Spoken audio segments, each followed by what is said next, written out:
Shri Gurubhyo Namaha. Welcome to a new session of your Class 11 Entrepreneurship Children. We have seen about motivators and authoritarians in our previous session. So now we are going to see about collaborators first, and then we will see about diplomats, right? So we are identifying the personality trait in one's own self before getting into any kind of business opportunity, right? So here the next thing is collaborators. So the primary difference between collaborator and authoritarian is that they have a personality gift called sociability. It's this characteristic that allows them to use their influence to get what they want. It's all about people. They relish the people side of business. They typically benefit from having a partner who is more aggressive about developing new business. Collaborators usually aren't comfortable with cold calling or pitching new ideas. They like to follow prescribed rules and guidelines. So these people are different from authoritarian with one particular personality gift, which is called as sociability. So again, they are comfortable working in a team, or they are comfortable working with people. Okay, so this characteristic will allow them to influence others easily because they go well with people. People gets easily influenced by these collaborators. So they can easily get their work done from others, and it's all about people.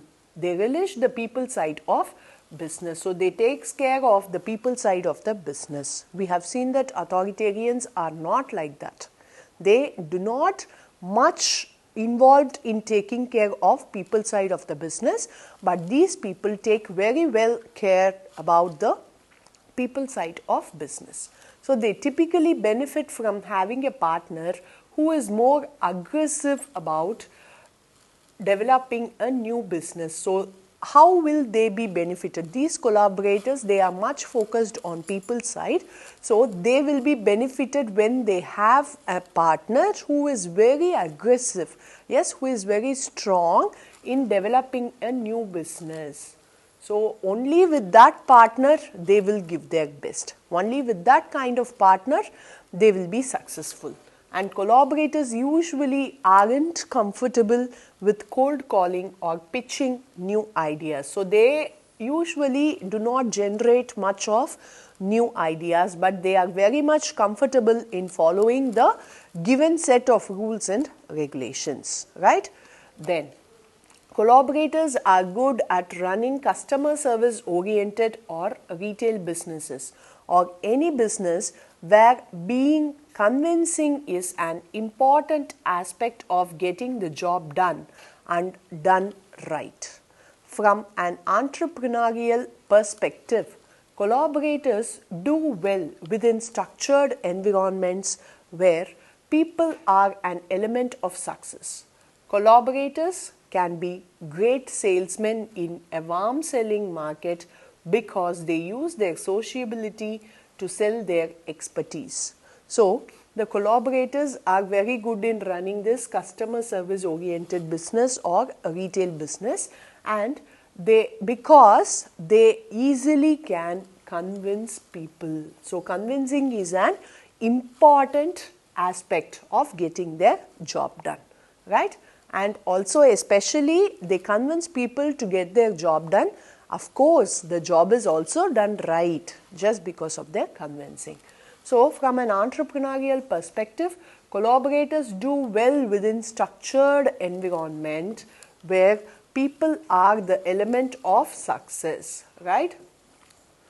So when there is a proper planning, a set of rules and regulations are given, this is how it has to be done, this is the way you follow, this is the procedure, this is the set of rules, all these are given, right?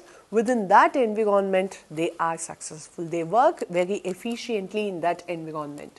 and they can be great salesmen in a warm selling market because they use their sociability to sell their expertise. So they are very sociable, they can easily convince people, so they do their best when they are in sales, right? Then warm selling means they bring the prospect to them, often through a letter or advertisement, enticing the prospect to contact them for more information about their product to service. So here they do not go to anyone, okay, they bring them to their place, okay. So they invite customers, they just make the customers to contact them. They are not going, they are not involved in personal selling, they are not involved in door-to-door selling, they do not call everyone and convince us for the product. No, they make the consumers to reach out to them so that they will give them details about the product. And once prospects do get in touch, their expertise takes over and they sell your heart out. So once they see, either by a letter or by any advertisement, they just make the consumer to contact them. They just make them eager, okay. They make the consumer anxious to know more about the product. And what happens then? The consumer comes to this person and they ask about the product. So when they ask about the product, what they do? They somehow, with all their sociability skills and all their convincing skills, they will sell their product. And on the other hand, cold selling, which generalist personalities typically do well, involves picking up the phone and dialing for dollars or hitting the streets looking for prospects door to door. So cold selling is not their area, but we just have to understand what is cold selling, okay. So cold selling is nothing but a normal procedure which we follow for selling, right? Knocking door to door, calling customers and explaining about the product, a lengthy conversation, and finally the customer says not interested and cuts the call, right? So that is cold selling. But this warm selling is completely opposite to that. We make the consumer to contact us. An example I can give you for warm selling will be Facebook advertisements, okay. So they just give only the product. So then what happens? We get eager to know about the product and we message the seller. There is an item in your Facebook called Marketplace where nothing will be specified. Just, of course, they can specify the rate if they want. They can give the details of the product if they want. But usually the sellers will not do that. They make us contact them. They are warm sellers. They make us contact them. We contact them. We get to know more about the product. We get to know about the price of the product.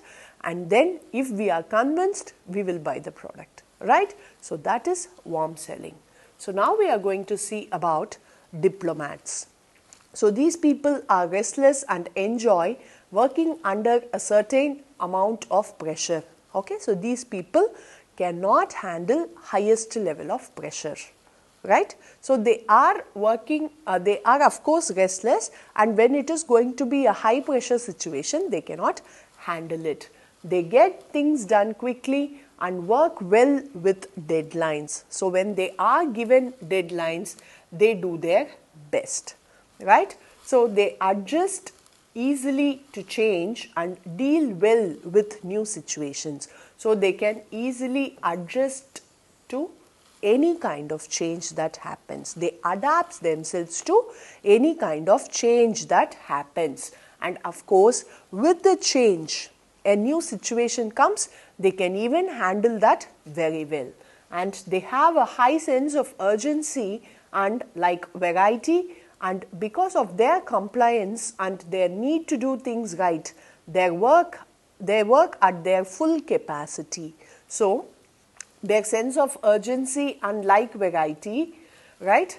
So they always want to follow all the rules and regulations. They comply to all the rules and regulations, and they always want to do the things in a right way, in a perfect finish they want to give. So they always give their best. They work at their full capacity, which means they always try to give their 100%. And they multitask and keep a variety of jobs done going at once. So at one particular time itself they can handle varieties of job, which we call it as multitasking, right? So they can easily multitask, and active and energetic, they vigorously attack the parts of their business that they enjoy.